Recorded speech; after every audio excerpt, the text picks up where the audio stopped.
put it to their head. I can do it, you can do it, you know what I'm saying? You can responsible better than you can get out and work.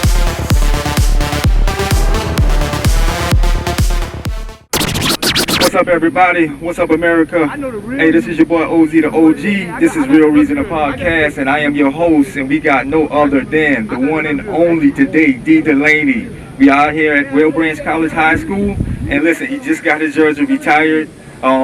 He just had a football camp for the youth. He just had a daddy-daughter dance last night, doing so much for the community. And we just want to highlight what he's doing, and we're going to talk to him and get a little questions put in and find out how he feels about a couple of things. How you feeling today, my brother? I'm feeling good, man. Grateful and just blessed to be here. Thanks for the opportunity. Hey, that's grateful, man. That's grateful, man. And honestly, I like to thank you, first of all, because what you have done for the Low Country, what you have done for the North Side, man, has been amazing. Just being an NFL player, I can understand that people don't realize how hard it is to make it there. You know, in the process that you had to go through, being from this area was amazing to see that you actually got there and what you're doing and giving back to the community. So, as fans, we always have like little questions that we wonder about NFL players. Your lives are a lot different than ours, you know what I'm saying? So, I'm just going to ask you a few questions, and I just want to see how you feel about it, and you can just tell me however you feel, and if you feel like it's too much for you, you can just say pass on the question. All right? So, hey, you already know, man. Real Reason, a podcast. We got Dee Delaney, man, for safety for the Bills. And you already know I got to congratulate him one more time for that contract, man. A well-deserved contract. I definitely believe that the Bills could use you this year. And unexceptional talent right here, man. Believe that. All right, so we're going to get right into it. All right, so first question. I mean, I was always told you can tell where a man is going from where a man has been. So we're going to start from back in the days. What was it like growing up for Dee Delaney? It was good. I mean, I had a lot of cousins, so a lot of playing sports, just compete with each other. Always had a competition nature in me. I mean, just going to have from my family, a sports background, so I had no choice but to play sports. So I mean, it was always competition.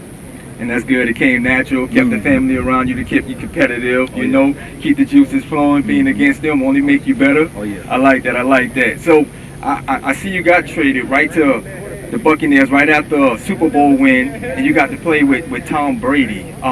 Is Tom Brady a nice or a mean guy?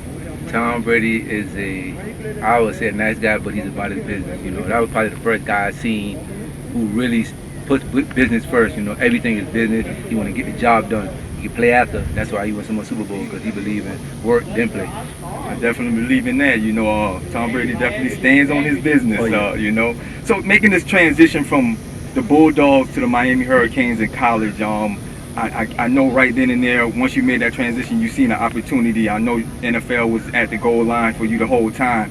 How was it like for you to make that transition from a smaller college to a bigger college like that?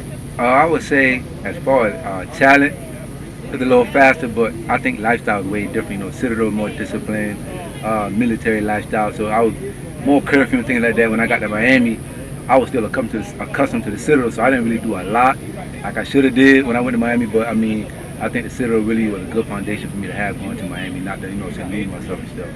Yeah, it is definitely a good school and a good foundation for you to build yourself when it's trying to take your career to the next level. Definitely. So making this transition from where you're playing at in Tampa, I mean, in Florida, the sunny weather and all that, and now you're up there in Buffalo. It snows a lot in Buffalo. The weather is cold.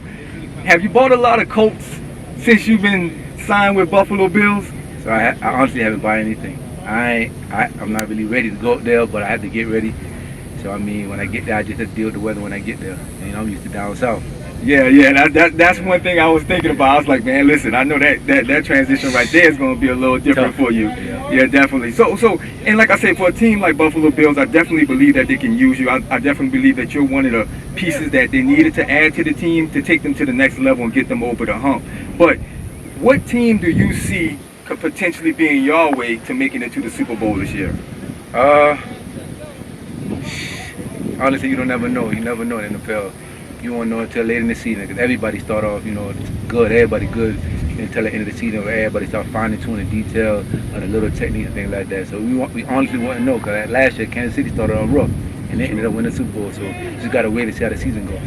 That is so true, man. I'm looking at it, and in the way I see it, man, the possibilities are endless with y'all, with the team that you have right now, with the addition of you and everything. I definitely see that the sky's the limit for you guys right now.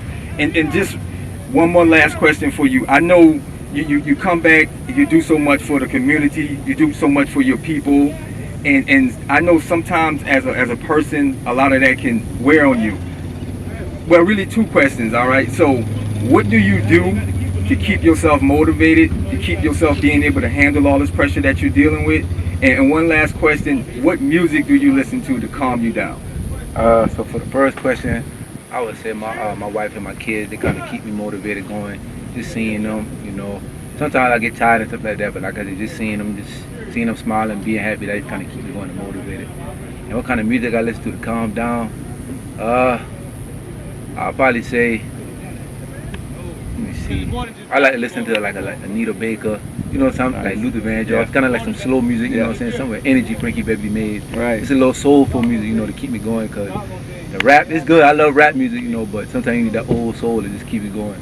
Definitely, I am a nice R&B guy myself. So I guess before we wrap it up, let me squeeze one more in there because I remember this and I remember that play against Jalen Hurts and I remember him backpedaling and I can see number 6 going for the end zone and I can see he kind of had 31 beat, but when you came in there, it was a totally different story because like you just came out of nowhere. What was going through your mind on that play? Like, I know it's hard watching the quarterback, and I honestly believe being a cornerback is one of the hardest positions in the NFL, having to watch the quarterback, having to watch receivers. What was going through your mind during that play?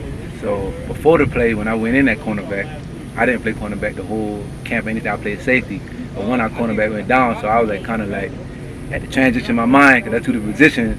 And honestly, I mean, I just looked at the quarterback the whole time thinking I'm playing safety when I'm supposed to be playing man to man. That was really my man. Right. But I kind of like bailed off a little bit. But once the ball went in the air, I mean, I always feel like the ball mine when it's in the air, so I just went and got it, you know, not thinking about number 31, Winfield, or Devontae Smith. I just went and got the ball.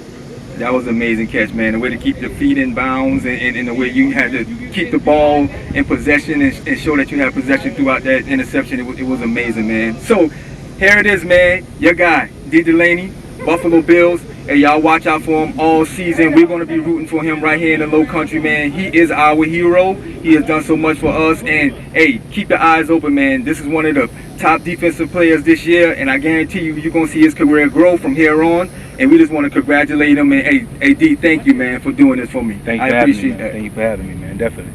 And we out, man. Real Reason the Podcast. We're gone.